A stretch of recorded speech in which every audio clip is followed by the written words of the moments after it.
ഒരു ഗവൺമെൻറ് ജോലിയുടെ appointment letter നമ്മുടെ കയ്യിൽ കിട്ടുക എന്ന് പറയുന്നത് ഒരുപാട് കടമ്പകൾ കഴിഞ്ഞ് നമ്മുടെ കയ്യിലെത്തുന്ന ഒരു സ്റ്റേജാണ്. നമ്മൾ ഒരു എക്സാമിന് വേണ്ടി പ്രിപ്പയർ ചെയ്ത് തുടങ്ങുമ്പോൾ പല തരത്തിലുള്ള അല്ലെങ്കിൽ പല സ്ട്രഗിൾസിലൂടെ ആയിരിക്കും നമ്മൾ കടന്നു പോവുക. ആദ്യമായി പ്രിപ്പയർ ചെയ്യാമെന്ന് തീരുമാനിക്കുമ്പോൾ നമുക്കൊരു ഐഡിയ ഉണ്ടാവില്ല എവിടെ നിന്ന് തുടങ്ങണം, എന്ത് തുടങ്ങണം എന്നുള്ളത്. അത് കഴിഞ്ഞ് നമ്മൾ പഠിച്ചു തുടങ്ങി എക്സാംസ് എഴുതി കഴിയുമ്പോൾ പല എക്സാംസും നമ്മൾ വിചാരിക്കുന്ന പോലെ മികച്ച രീതിയിൽ റാങ്കോ അല്ലെങ്കിൽ ടോപ്പ് റാങ്കോ ജോലിയിലേക്കോ ഒന്നും എത്താൻ പറ്റാത്തൊരു സ്റ്റേജ് ഉണ്ടാവും. അതും തരണം ചെയ്തായിരിക്കും നമ്മൾ എന്ത് ചെയ്യുന്നത്, ടോപ്പ് റാങ്കിലേക്ക് വന്ന് ഒരു ജോലി കിട്ടത്തക്ക റാങ്ക് സമ്പാദിച്ച് അതിലൂടെ ഒരു അഡ്വൈസ് വന്ന് അപ്പോയിൻമെൻറ്റ് വരെ വന്ന് എത്തി നിൽക്കുന്നത്. ഒരു ഗവൺമെൻറ് ജോലിക്ക് വേണ്ടി പരിശ്രമിക്കുന്ന എല്ലാവർക്കും അവരുടേതായ സ്ട്രഗിൾസ് ഉണ്ടാവും, അവരുടേതായ ചലഞ്ചസ് ഉണ്ടാവും, അവരുടേതായ പ്രതിസന്ധികൾ അവർ ഓവർകം ചെയ്യേണ്ടി തന്നെ വരും. ചിലപ്പോൾ നമുക്ക് വേറൊരാളുടെ പ്രതിസന്ധിയോ അല്ലെങ്കിൽ അവരുടെ സ്ട്രഗിളോ അല്ലെങ്കിൽ അവരുടെ ലിമിറ്റേഷനോ കാണുമ്പോൾ നമുക്ക് ചിലപ്പോൾ അത് നിസ്സാരമായിട്ട് തോന്നിയേക്കാം. പക്ഷേ നിങ്ങൾ മനസ്സിലാക്കേണ്ട ഒരു കാര്യം, ഈ സ്ട്രഗിൾ എന്ന് പറയുന്നത് ഒരു കോമൺ ഫാക്ടറാണ്. ഞാൻ നേരത്തെ പറഞ്ഞ പോലെ ചിലർക്ക് ഒരു സാമ്പത്തിക പ്രശ്നം മാത്രമായിരിക്കാം, അല്ലെങ്കിൽ ഒരു ഗവൺമെൻറ് ജോലി കിട്ടുന്നവരെയുള്ള ഒരു സാമ്പത്തിക ബുദ്ധിമുട്ടായിരിക്കാം. ചിലർക്ക് ആ ഒരു ഏജ് ഒരു ഫാക്ടറായിരിക്കാം, അല്ലെങ്കിൽ ഇത്ര വയസ്സായി അല്ലെങ്കിൽ ഇന്ന കാര്യങ്ങളൊക്കെ ചെയ്യാനായിട്ട് അവരുടെ വയസ്സ് ഇങ്ങനെ അതിക്രമിച്ച് പോവുകയാണ് എന്നുള്ളൊരു തോന്നലായിരിക്കാം. ചിലർക്ക് ഈ ഒരു ജോലി കിട്ടിയിട്ട് അല്ലെങ്കിൽ ഒരു ഗവൺമെൻറ് ജോലി കിട്ടിയിട്ട് കല്യാണം കഴിക്കാൻ വേണ്ടിയായിരിക്കാം, അല്ലെങ്കിൽ ഓൾറെഡി കല്യാണം കഴിച്ചവരാണെങ്കിൽ അവർക്കൊരു സ്റ്റേബിൾ ഇൻകത്തിന് വേണ്ടിയുള്ളൊരു സ്ട്രഗിൾ ആയിരിക്കാം, അല്ലെങ്കിൽ ഒരു എഫേർട്ട് ആയിരിക്കാം.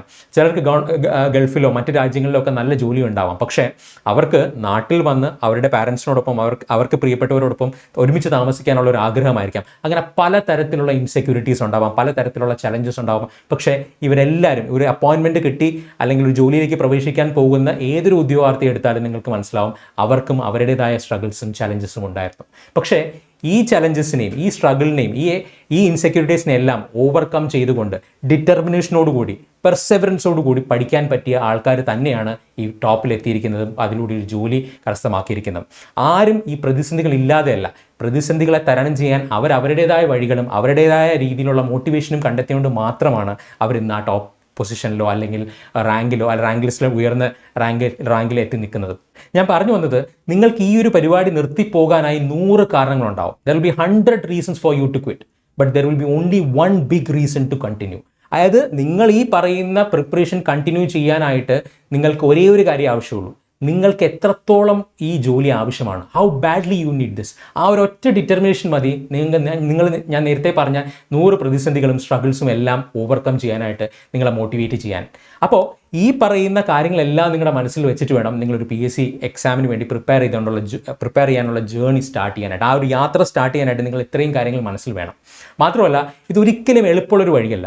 ഒരുപാട് സ്ട്രെസ് ഉണ്ടാവും, പല അവസരങ്ങളിൽ നിങ്ങൾ തന്നെ സ്വയം കരഞ്ഞു പോകാനുള്ള സാധ്യത വരെയുണ്ട്. കാരണം ഇത് അത്രയും കോമ്പറ്റീറ്റീവാണ്, അത്രയും സ്ട്രെസ്ഫുൾ ആയിട്ടുള്ള കാര്യമാണ് കുത്തിയിരുന്ന് പഠിക്കുക എന്ന് പറയുന്നത്. മാത്രമല്ല ഇത് ഇന്നോ നാളെയോ കിട്ടുന്നതല്ല, ചിലപ്പോൾ 1 വർഷമോ 2 വർഷമോ 3 വർഷമോ എടുക്കുന്ന ഒരു എഫേർട്ടാണ്. പക്ഷേ നിങ്ങൾ മനസ്സിലാക്കേണ്ട ഒരു കാര്യം, അടുത്ത 20, 25, 30, 35 വർഷത്തേക്ക് വേണ്ടിയാണ് നമ്മളിപ്പോൾ ഒരു 2 വർഷമോ 3 വർഷമോ സ്ട്രഗിൾ ചെയ്യാൻ പോകുന്നത്, എഫേർട്ട് എടുക്കാൻ പോകുന്നത്.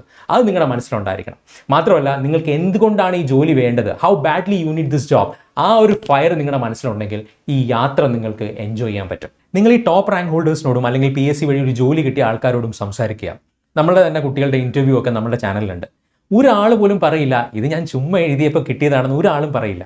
എല്ലാവരും അങ്ങേയറ്റം കഷ്ടപ്പെട്ട് ഉറക്കമൊഴിഞ്ഞ് പഠിച്ചിട്ട് തന്നെയാണ് ഈ ജോലിയിലേക്ക് എത്തിപ്പെടുന്നത്, അല്ലെങ്കിൽ ഈ ടോപ്പ് റാങ്കിലേക്ക് എത്തിപ്പെടുന്നത്. നിങ്ങൾ ആലോചിക്കുക, 50,000 ആൾക്കാരോളം അപ്ലൈ ചെയ്ത് അല്ലെങ്കിൽ 40,000 ആൾക്കാരോളം എഴുതി എക്സാമിന് അപ്പിയർ ചെയ്ത് അതിൽ ഷോർട്ട് ലിസ്റ്റഡ് ആയി വരുന്ന ആദ്യത്തെ 500, 1000, 2000 പേരാണ് നിങ്ങൾ. അല്ലെങ്കിൽ അങ്ങനെ ഏതൊരു പരീക്ഷ എടുക്കുകയാണെങ്കിലും ലക്ഷക്കണക്കിന് ആൾക്കാർ എഴുതുന്ന പരീക്ഷ ഉണ്ടാവും, 1000 എഴുതുന്ന പരീക്ഷ ഉണ്ടാവും. അതിൽ ആദ്യത്തെ 50ലോ 100ലോ അല്ലെങ്കിൽ ജോലി കിട്ടത്തക്ക ഒരു റാങ്കിൽ വരിക എന്ന് പറയുന്നത് ഒരു വലിയ അച്ചീവ്മെൻറ്റ് തന്നെയാണ്. ഇനി റാങ്ക് കുറച്ച് താഴ്ന്നു പോയി എന്ന് വിചാരിക്കുക, നിങ്ങൾക്ക് അതിലൂടെ ജോലി കിട്ടില്ല എന്ന് വിചാരിക്കുക, എന്നാലും ആ റാങ്ക് ലിസ്റ്റിൽ നിങ്ങൾ ഉൾപ്പെട്ടിട്ടുണ്ടെങ്കിൽ നിങ്ങളൊരു വിജയി തന്നെയാണ്. കാരണം നിങ്ങൾ ഇത്രയും കോമ്പറ്റീഷൻ, അതായത് ഇത്രയും അധികം ആൾക്കാർ പരിശ്രമിക്കുന്ന ഒരു പരീക്ഷയിലാണ് നിങ്ങൾ എന്ത് ചെയ്തത്, ടോപ്പിൽ 1000ലോ 2000ലോ എത്തിയിരിക്കുന്നത്. അതൊരിക്കലും നിങ്ങളുടെ അച്ചീവ്മെൻറ്റ് നിങ്ങൾ ചെറുതായിട്ട് കാണരുത്. ഒരു എക്സാമിൽ ടോപ്പ് വരിക എന്ന് പറയുന്നത് ആ ദിവസത്തെ ഒരുപാട് കാര്യങ്ങൾ, ഒരുപാട് ഫാക്ടേഴ്സിനെ ഡിപ്പെൻഡ് ചെയ്യുന്നുണ്ട്. എഗെയിൻ ഈ ടോപ്പിൽ വന്നവരെല്ലാവരും തന്നെ ആരും അവരുടെ കയ്യിൽ കൊണ്ടല്ല ഈ ടോപ്പ് റാങ്ക് കൊടുത്തിരിക്കുന്നത്. അവർ കഷ്ടപ്പെട്ട് ഉറക്കമൊഴിഞ്ഞ് പഠിച്ചിട്ട് തന്നെയാണ്, ഞാൻ നേരത്തെ പറഞ്ഞ എല്ലാ പ്രതിസന്ധികളും തരണം ചെയ്ത് തന്നെയാണ് അവർ ടോപ്പിലെത്തിയിരിക്കുന്നത്. അവരുടെ നാളുകളുടെ അല്ലെങ്കിൽ വർഷങ്ങളുടെ ഹാർഡ് വർക്കും പെർസിവറൻസ് കൊണ്ടും ഡിറ്റർമിനേഷൻ കൊണ്ടും ഈ പറയുന്ന പോലെ അവർ പൊരുതി നേടിയതാണ് ആ വിജയം, അല്ലെങ്കിൽ ആ പൊരുതി നേടിയതാണ് ആ ഫസ്റ്റ് റാങ്കോ അല്ലെങ്കിൽ ടോപ്പ് റാങ്കോ എന്ന് പറയുന്നത്. പക്ഷേ അതിനോടൊപ്പം തന്നെ ഒരു കാര്യം കൂടി ഞാൻ പറഞ്ഞോട്ടെ, ആ റാങ്ക് ലിസ്റ്റിൽ ഉൾപ്പെട്ട ഇത്തിരി താഴോട്ട് പോയ ആൾക്കാരുണ്ടാവും, അല്ലെങ്കിൽ സപ്ലിമെൻ്ററി ലിസ്റ്റിലുണ്ടാവും. അല്ലെങ്കിൽ അത് ഈ പറയുന്ന പോലെ ഒരു ജോലി കിട്ടാൻ സാധ്യത ഇല്ലാത്ത ആൾക്കാരുണ്ടാവും. പക്ഷെ നിങ്ങൾ ആലോചിക്കുക, നിങ്ങൾ വീണ്ടും പരിശ്രമിച്ചു കൊണ്ടിരിക്കുക, നിങ്ങൾ വീണ്ടും പ്രയത്നിച്ചു കൊണ്ടിരിക്കുക. ഈ പറയുന്ന പോലെ നമുക്ക് ഈ ഒരു റാങ്ക് ലിസ്റ്റിൽ നമുക്ക് ഇടം പിടിക്കാൻ പറ്റിയില്ലെങ്കിൽ അടുത്ത റാങ്ക് ലിസ്റ്റ് വരും, അല്ലെങ്കിൽ അടുത്ത എക്സാം വരുന്നുണ്ടാവും. നിങ്ങൾ ആ പ്രിപ്പറേഷൻ ജേർണി കണ്ടിന്യൂ ചെയ്തുകൊണ്ടേയിരിക്കുക. അവിടെയാണ് നിങ്ങളുടെ വിജയം ഇരിക്കുന്നത്. അതല്ലാതെ ഒരു റാങ്ക് ലിസ്റ്റിൽ എനിക്ക് പെർഫോം ചെയ്യാൻ പറ്റില്ല, അല്ലെങ്കിൽ ഒരു എക്സാമിന് എനിക്ക് പെർഫോം ചെയ്യാൻ പറ്റില്ല, ഇത് എന്നെക്കൊണ്ട് പറ്റുന്ന പണിയല്ല എന്ന് പറഞ്ഞ് നിർത്തിപ്പോവാൻ വളരെ എളുപ്പമാണ്. ഇത് വീണ്ടും വീണെടുത്തുനിന്ന് വീണ്ടും എണീറ്റ് ഓടാനാണ് നമുക്ക് എന്ത് വേണ്ടത്? നമ്മളുടെ ഉള്ളിൽ ആ ഫയർ വേണ്ടത്. ആ ഫയർ ഉള്ളവർ തന്നെയാണ് ഈ ടോപ്പിൽ എത്തിയിരിക്കുന്നതും ഈ റാങ്ക് ലിസ്റ്റിൽ, അല്ലെങ്കിൽ ഈ ഒരു ജോലിയിലേക്ക് കേരള PSCയിലൂടെയോ അല്ലെങ്കിൽ ഏതൊരു ഗവൺമെൻറ് ജോലിയിലേക്കും എത്തിയിരിക്കുന്നത്. അപ്പോൾ ആ ഒരു ഫയർ നിങ്ങളുടെ ഉള്ളിൽ ഉണ്ടാവണം. അതുപോലെ ഓരോ തവണയും തൻ്റെ ലക്ഷ്യത്തിലേക്ക് എത്തിപ്പെടാൻ പറ്റാത്ത ആൾക്കാരുണ്ടാവും. ജസ്റ്റ് മിസ്സായിട്ടൊക്കെ ടോപ്പ് റാങ്കോ ജോലിയോ ഒക്കെ നഷ്ടപ്പെട്ടവരുണ്ടാവും. പക്ഷേ അവിടെ നിന്നെല്ലാം അവരുടെ തെറ്റുകൾ മനസ്സിലാക്കി, എവിടെയാണ് അവരുടെ ചൂട് പിടിച്ചതെന്ന് മനസ്സിലാക്കി മുന്നോട്ട് പോകുന്നവർക്കാണ് എപ്പോഴും വിജയം ഉണ്ടാകുന്നത്. ആ മൊമെൻറ്റ്, അതായത് ഈ തെറ്റ് മനസ്സിലാക്കി വീണ്ടും പരിശ്രമിക്കാൻ തുടങ്ങുന്ന ആ നിമിഷം മുതലാണ് നിങ്ങളുടെ വിജയം സ്റ്റാർട്ട് ചെയ്യുന്നത്. അത് നിങ്ങൾ എപ്പോഴും ഓർക്കുക. പിന്നെ ഒരിക്കലും നമ്മൾ ഈ പറയുന്ന പോലെ നമ്മളുടെ എക്സാം എഴുതി നമ്മൾ റാങ്ക് ലിസ്റ്റിൽ വരുമ്പോൾ നമ്മൾ താഴ്ന്നു പോകുമ്പോൾ വീണ്ടും ഒന്നേന്ന് സ്റ്റാർട്ട് ചെയ്യുന്നതിന് പകരം നമ്മൾ എവിടെയാണ് നമ്മുടെ ചൂട് പിടിച്ചത്, നമ്മൾ എവിടെയാണ് നമ്മളുടെ വീക്ക്നെസ്, നമ്മുടെ വീക്ക് ഏരിയാസ് ഐഡൻറ്റിഫൈ ചെയ്ത്, ചിലപ്പോൾ നമ്മളുടെ എക്സാം റൈറ്റിംഗ് സ്കില്ലായിരിക്കും കുറവ്, അല്ലെങ്കിൽ നമ്മളൊരു പ്രോബ്ലം സോൾവ് ചെയ്യുന്നതിൻ്റെ സ്കില്ലായിരിക്കും, അല്ലെങ്കിൽ സ്പീഡ് കുറവായിരിക്കും. അത് ഐഡൻറ്റിഫൈ ചെയ്ത് അവിടെ വർക്ക് ചെയ്ത് വേണം നമ്മൾ എന്ത് ചെയ്യാനായിട്ട്, നമ്മുടെ വീക്ക്നെസ് ഐഡൻറ്റിഫൈ ചെയ്ത് വേണം നമ്മൾ മുന്നോട്ട് പോകാനായിട്ട്. അല്ല നമ്മളവിടെ ലക്കിനെയോ നമ്മുടെ ഭാഗ്യത്തെയോ അല്ല നമ്മൾ പഴിചാരേണ്ടത്. നമ്മളുടെ വീക്ക്നെസ്സിനെ മനസ്സിലാക്കി നമ്മൾ മുന്നോട്ട് പോകാൻ ശ്രമിക്കുക. ഞാൻ നേരത്തെ പറഞ്ഞതുപോലെ ടോപ്പ് റാങ്കിൽ, അല്ലെങ്കിൽ ഇന്ന് ഗവൺമെൻറ് ജോലിയിലേക്ക് കയറിയ ആൾക്കാർ, അല്ലെങ്കിൽ ഇപ്പോൾ നാളെ KCBയുടെ അസിസ്റ്റൻറ്റ് എഞ്ചിനീയറിൽ 227 പേര് ജോയിൻ ചെയ്യുകയാണ്. അപ്പോൾ ഈ ടോപ്പിൽ വന്ന ആൾക്കാർ അവരുടെ പ്രിപ്പറേഷൻ സമയത്ത് എത്രത്തോളം, അല്ലെങ്കിൽ എത്ര തവണ അവർ തകർന്നു പോയിട്ടുണ്ടാവും എന്ന് നിങ്ങൾക്കറിയോ? മാനസികമായും. അതുപോലെ തന്നെ എത്ര പേര് കരഞ്ഞിട്ടുണ്ടാവും എന്ന് നിങ്ങൾക്ക് ഊഹിക്കാൻ പറ്റും.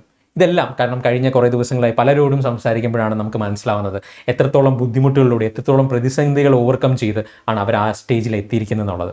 അപ്പോൾ ഇവിടെയൊക്കെ നിങ്ങൾ മനസ്സിലാക്കേണ്ട ഒരു കാര്യം, നമ്മൾ ഈ പറയുന്ന പോലെ കരയുന്നുണ്ടാവും, ഒരു കുഴപ്പമില്ല, കരയുക. പക്ഷേ അതിനുശേഷം ഒരു ചായ കുടിക്കാനോ, അല്ലെങ്കിൽ ഒരു ഫ്രണ്ടുമായിട്ട് കറങ്ങാൻ പോകാനോ, അല്ലെങ്കിൽ ഒരു സിനിമ കണ്ടിട്ടോ വീണ്ടും അടുത്ത ദിവസം വീണ്ടും എന്ത് ചെയ്യുക, സ്റ്റാർട്ട് ചെയ്യുക. അവിടെയാണ് നിങ്ങളുടെ വിജയം സ്റ്റാർട്ട് ചെയ്യാൻ പോകുന്നത്. അതല്ലാതെ കരഞ്ഞുകൊണ്ടിരുന്ന് കഴിഞ്ഞാൽ നമുക്ക് അവിടെ ഇരിക്കാനേ പറ്റുള്ളൂ. പക്ഷേ ആ വിഷമം കാരണം നമ്മളെല്ലാം മനുഷ്യരാണ്. നമ്മളൊരു എക്സാം നന്നായിട്ട് പ്രിപ്പയർ ചെയ്യുക, അല്ലെങ്കിൽ നമ്മൾ എക്സാമിന് റാങ്ക് കുറയുമ്പോഴോ, അല്ലെങ്കിൽ ഒരു മോക്ക് ടെസ്റ്റ് എഴുതുമ്പോൾ മാർക്ക് കുറയുമ്പോഴോ ഒക്കെ നമുക്ക് വിഷമം വരും. നമ്മൾ ഇത്രയും പകലില്ലാതെ ഉറക്കം ഒഴിഞ്ഞിരുന്ന് പഠിച്ചിട്ടും റിസൾട്ട് വരുന്നില്ലല്ലോ എന്ന് ആലോചിക്കുമ്പോൾ തീർച്ചയായിട്ടും നമുക്ക് വിഷമം വരും. നമ്മൾ ചിലപ്പോൾ കരഞ്ഞു പോയിരിക്കാം, ഒരു കുഴപ്പമില്ല, കരയുക. പക്ഷെ അത് കഴിഞ്ഞൊരു ചായ ഇട്ട് കുടിക്കുക, അത് കഴിഞ്ഞ് വീണ്ടും പഠിക്കാനിരിക്കുക. ആ വീണ്ടും ഇരിക്കുന്ന ആ മൊമെൻറ്റ് മുതലാണ് നിങ്ങളുടെ അടുത്ത വിജയം, അല്ലെങ്കിൽ നിങ്ങളുടെ വിജയത്തിൻ്റെ ഫസ്റ്റ് ചവിട്ടുപടി അവിടെ നിന്നാണ്. അത് മനസ്സിലാക്കുക. ഇതൊന്നും ഞാൻ നേരത്തെ പറഞ്ഞതുപോലെ ഇതൊന്നും എളുപ്പമുള്ളൊരു പരിപാടിയല്ല. കാരണം അത്രയും സ്ട്രെസ്ഫുൾ ആണ്, അത്രയും കോമ്പറ്റീറ്റീവ് ആണ്. ഒരു എക്സാമിന് വേണ്ടി പ്രിപ്പയർ ചെയ്യുന്ന കാലഘട്ടം മുഴുവൻ, അതായത് ഒരു വർഷമോ 2 വർഷമോ 3 വർഷമോ മുഴുവനും നിങ്ങൾ സ്വയം മോട്ടിവേറ്റ് ചെയ്യാൻ ശ്രമിക്കുക. എങ്ങനെയാണ് നിങ്ങൾക്ക് ഏറ്റവും സിമ്പിളായിട്ട് മോട്ടിവേറ്റ് ചെയ്യാൻ പറ്റുന്നത്? ഈ ജോലിയിലേക്ക് എത്തിപ്പെടാൻ സാധിച്ചു കഴിഞ്ഞാൽ, അല്ലെങ്കിൽ ഈ ജോലിയുടെ ഒരു അപ്പോയിൻമെൻറ്റ് ലെറ്റർ കഴിഞ്ഞാൽ ആ ഡിപ്പാർട്ട്മെൻറ്റിൽ ജോയിൻ ചെയ്ത് കഴിഞ്ഞാൽ നിങ്ങളുടെ ലൈഫ് എങ്ങനെ മാറുമെന്ന് ചിന്തിക്കുക. അടുത്ത 25, 30, 35 വർഷം എങ്ങനെയായിരിക്കും, അല്ലെങ്കിൽ നിങ്ങളുടെ ലൈഫ് എങ്ങനെയായിരിക്കും മാറുക എന്നുള്ളതും അത് എത്രത്തോളം പോസിറ്റീവായിട്ട് നിങ്ങളെയും നിങ്ങളെ സ്നേഹിക്കുന്നവരെയും ഇമ്പാക്റ്റ് ചെയ്യും എന്നുള്ള കാര്യം ആലോചിക്കുക. ഞാൻ നേരത്തെ പറഞ്ഞതുപോലെ ഇതൊരിക്കലും എളുപ്പമുള്ളൊരു വഴിയല്ല. ഒരുപാട് പ്രഷർ ഉണ്ടാവും, ഒരുപാട് സ്ട്രഗിൾ ഉണ്ടാവും, ഒരുപാട് ടെൻഷൻസ് ഉണ്ടാവും, ഒരുപാട് പരാജയങ്ങളുണ്ടാവും. വീണ്ടും ആ പരാജയങ്ങൾ എന്ത് ചെയ്യുക, മനസ്സിലാക്കുക. ആ പരാജയത്തിൽ നിന്ന് പാഠങ്ങൾ പഠിക്കാൻ ശ്രമിക്കുക, വീണ്ടും പഠിച്ച് മുന്നോട്ട് പോവുക, വീണ്ടും ഓടുക. അങ്ങനെ മാത്രമേ നമുക്ക് ഈ ടോപ്പിലേക്ക് എത്താൻ സാധിക്കുള്ളൂ. ഇനി ഒരു കാര്യം കൂടി പറയാം. ഈ ഒരു അപ്പോയിൻമെൻറ്റ് കിട്ടി നിങ്ങൾ ജോയിൻ ചെയ്യാൻ പോകുന്ന ദിവസം നിങ്ങളൊന്ന് ആലോചിക്കുക. ഏറ്റവും ബ്യൂട്ടിഫുൾ ആയിട്ടുള്ളൊരു ദിവസമായിരിക്കും അത്. കാരണം നിങ്ങളെ ഏറ്റവും പ്രിയപ്പെട്ട ആൾക്കാരൊപ്പമായിരിക്കും ആ കമ്പനിയിലോ, അല്ലെങ്കിൽ ആ ഒരു ഡിപ്പാർട്ട്മെൻറ്റിലോ ജോയിൻ ചെയ്യാൻ പോകുന്നത്. അതായത് നിങ്ങളുടെ ഏറ്റവും പ്രിയപ്പെട്ടവരായ നിങ്ങളുടെ പാരൻസുമായിട്ടോ, നിങ്ങളുടെ അച്ഛനോ അമ്മയോ ആയിട്ടോ, അല്ലെങ്കിൽ നിങ്ങളുടെ ഹസ്ബൻഡുമായിട്ടോ, നിങ്ങളുടെ വൈഫുമായിട്ടോ, അല്ലെങ്കിൽ നിങ്ങളുടെ കുട്ടികളൊപ്പമായിരിക്കും, അല്ലെങ്കിൽ നിങ്ങളുടെ ഏറ്റവും പ്രിയപ്പെട്ട സുഹൃത്തുക്കളുമായിട്ടൊക്കെ ആയിരിക്കും നിങ്ങൾ എന്ത് ചെയ്യുക, ഒരു ജോലിയിലേക്ക് ജോയിൻ ചെയ്യാൻ പോവുക. ആ ഒരു മൊമെൻ്റ് എന്ന് പറയുന്നത് നിങ്ങളുടെ ജീവിതകാലം മുഴുവനും നിങ്ങളുടെ ഒപ്പം ഉണ്ടാവും. അപ്പോൾ അതിനേക്കാൾ വലിയൊരു മോട്ടിവേഷൻ ഒന്നും ആർക്കും ആവശ്യമില്ല. പക്ഷേ ആ ഒരു ബ്യൂട്ടിഫുൾ മൊമെൻറ്റിലേക്ക് എത്താനായിട്ട് നിങ്ങൾ ഒരുപാട് പരിശ്രമിക്കേണ്ടി വരും. ഞാൻ നേരത്തെ പറഞ്ഞ പോലെ ഒരുപാട് സ്ട്രഗിൾസ് ഓവർകം ചെയ്യേണ്ടി വരും. ചിലപ്പോൾ നമ്മൾ പഠിക്കുന്ന ഒരു മൊബൈലിൽ നമ്മുടെ കണ്ണീര് തന്നെ വീണെന്നിരിക്കാം. ഒരു കുഴപ്പമില്ല, അടുത്ത ദിവസം വീണ്ടും സ്റ്റാർട്ട് ചെയ്യുക. അവിടെയാണ് സക്സസ് ശരിക്കും ഈ പറയുന്ന പോലെ ജനിക്കുന്നത്. അപ്പോൾ ആ ഒരു രീതിയിൽ നിങ്ങളുടെ മനസ്സിനെ നിങ്ങൾ ചിട്ടപ്പെടുത്തി എടുത്തിട്ട് വേണം എന്ത് ചെയ്യാനായിട്ട്, നിങ്ങൾ മുന്നോട്ട് പോകാനായിട്ട്. കാരണം ഈ ഒരു മൊമെൻറ്റിന് വേണ്ടി നിങ്ങൾ എന്തൊക്കെ സാക്രിഫൈസ് ചെയ്യാൻ തയ്യാറാണ്, എത്രയൊക്കെ എഫേർട്ട് എടുക്കാൻ തയ്യാറാണെന്ന് നിങ്ങൾ തന്നെ തീരുമാനിക്കുക. ഞാൻ പറഞ്ഞു വന്നത് ഈ വീഡിയോ ചെയ്യാനുള്ള ഒരു പ്രധാന മോട്ടിവേഷൻ എന്താണെന്നുള്ളതാണ്. അതായത് നമുക്ക് കഴിഞ്ഞ ഒരു മാസമായി ഒരുപാട് കുട്ടികൾക്ക് അസിസ്റ്റൻറ്റ് എഞ്ചിനീയറായിട്ടും സബ് എഞ്ചിനീയറായിട്ടുള്ള അഡ്വൈസ് മെമ്മോയും അപ്പോയിൻമെൻറ്റ് ലെറ്ററും ഒക്കെ വന്നു തുടങ്ങിയിട്ടുണ്ട് അല്ലേ. നാളെ അതായത് മാർച്ച് 24 അസിസ്റ്റൻറ്റ് എഞ്ചിനീയറായി 220ഓളം കുട്ടികൾ ജോയിൻ ചെയ്യുകയാണ്. കഴിഞ്ഞ ഒരു മാസമായിട്ടും അതുപോലെ തന്നെ കഴിഞ്ഞ ഒരു വർഷമായിട്ടും ഒരുപാട് പേര് സബ് എഞ്ചിനീയറായിട്ടൊക്കെ ജോയിൻ ചെയ്തിട്ടുണ്ട്. അപ്പോൾ ഇവരോടെല്ലാം, കാരണം ഇതിൽ പലരോടും ഞാൻ നേരിട്ട് സംസാരിച്ചിട്ടുണ്ട്, ഫോണിലൂടെ സംസാരിച്ചിട്ടുണ്ട്.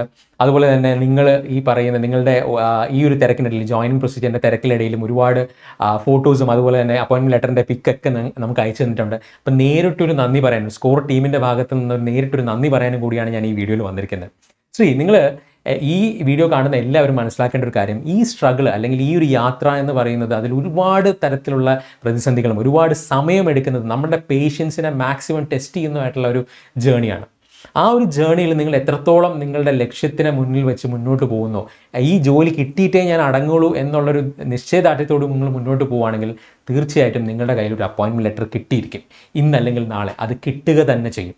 അതൊന്ന് ഓർമ്മപ്പെടുത്താനും, അതുപോലെ തന്നെ ഈ സബ് എഞ്ചിനീയറായിട്ടും അസിസ്റ്റൻറ്റ് എഞ്ചിനീയറായിട്ടും ജോലിയിൽ പ്രവേശിക്കാൻ പോകുന്ന ഉദ്യോഗാർത്ഥികൾക്ക് ഒരു ഗോൾഡൻ ഓപ്പർച്യൂണിറ്റിയാണ്. കാരണം നിങ്ങൾ ഇത്രയും കോമ്പറ്റീഷൻ ഓവർകം ചെയ്താണ് നിങ്ങൾ ഈ ഒരു ജോലിയിലേക്ക് എത്തിയിരിക്കുന്നത്. നിങ്ങൾ ബ്രില്യൻ്റ് ആയിട്ടുള്ള ആൾക്കാരാണ്. നിങ്ങളെല്ലാവരും ഒരു ഗ്രേറ്റ് അപ്ലോസ് ഡിസേർവ് ചെയ്യുന്നു. കാരണം കഴിഞ്ഞ 2 വർഷമായിട്ടോ 3 വർഷമായിട്ടോ നിങ്ങളുടെ സ്ട്രഗിൾ, നിങ്ങൾ ഓവർകം ചെയ്യേണ്ടി വന്ന പ്രതിസന്ധികൾ, അതുപോലെ തന്നെ നിങ്ങൾ ഈ 2-3 വർഷം നിങ്ങളുടെ ലൈഫിലുണ്ടായ അപ്സ് ആൻഡ് ഡൗൺസ്, ഇതെല്ലാം കഴിഞ്ഞിട്ടാണ് നിങ്ങളിവിടെ എത്തി നിൽക്കുന്നത്. അതുകൊണ്ട് തന്നെ നിങ്ങളെപ്പോലെ ബ്രില്യൻ്റ് ആയിട്ടുള്ള ആൾക്കാർ KCB പോലൊരു സ്ഥാപനത്തിന് ഒരു അസറ്റ് തന്നെയായിരിക്കും. മാത്രമല്ല നിങ്ങളുടെ നോളജും നിങ്ങളുടെ ബെസ്റ്റ് പ്രാക്ടീസസ് എല്ലാം നിങ്ങൾക്ക് KCB പോലൊരു സ്ഥാപനത്തിൽ കൊണ്ടുവരാനും അതിലൂടെ കേരളത്തിൽ തന്നെ ഒരു ബെസ്റ്റ് സർവീസ് പ്രൊവൈഡർ ആവാനും ഒക്കെ, അല്ലെങ്കിൽ നിങ്ങളുടെ സേവനങ്ങൾ അതിനൊക്കെ ഉപകാരപ്പെടട്ടെ എന്ന് ഞാൻ ആശംസിക്കുന്നു. ഒപ്പം ഒരു കാര്യം കൂടി പറഞ്ഞോട്ടെ, ഈ പ്രിപ്പറേഷൻ ഫേസിലുള്ള ഒരു എക്സാമിന് വേണ്ടി പഠിച്ചുകൊണ്ടിരിക്കുന്ന ഫേസിലുള്ള ആൾക്കാരോട് എനിക്ക് ഒരു കാര്യമേ പറയാനുള്ളൂ. ഒരൊറ്റ ഉപദേശം എന്ന് വേണമെങ്കിൽ പറയാം, പഠിച്ചുകൊണ്ടേയിരിക്കുക. Keep preparing. നിങ്ങൾ ചെയ്യുന്ന കാര്യം എൻജോയ് ചെയ്ത് പഠിക്കുക, പഠിച്ചുകൊണ്ടേയിരിക്കുക. എനിക്ക് അപ്പോയിൻമെൻറ്റ് ലെറ്റർ കിട്ടി എന്ന് എനിക്ക് ഏറ്റവും പ്രിയപ്പെട്ട ഒരാളോട് വിളിച്ച് പറയുന്ന ആ ഒരു മൊമെൻറ്റ് വരെ നിങ്ങൾ പഠിക്കുക, ആ ഒരു മൊമെൻറ്റ് വരെ നിങ്ങൾ പോരാടുക. തീർച്ചയായിട്ടും വിജയം നിങ്ങളോടൊപ്പം ഉണ്ടാവും. ഒരിക്കൽ കൂടി ഞങ്ങളെ വിശ്വസിച്ചതിനും ഞങ്ങളെ നിങ്ങളുടെ ഈ പഠനയാത്രയിൽ ഒപ്പം കൂട്ടിയതിനും ഒരുപാട് നന്ദി. Thank you.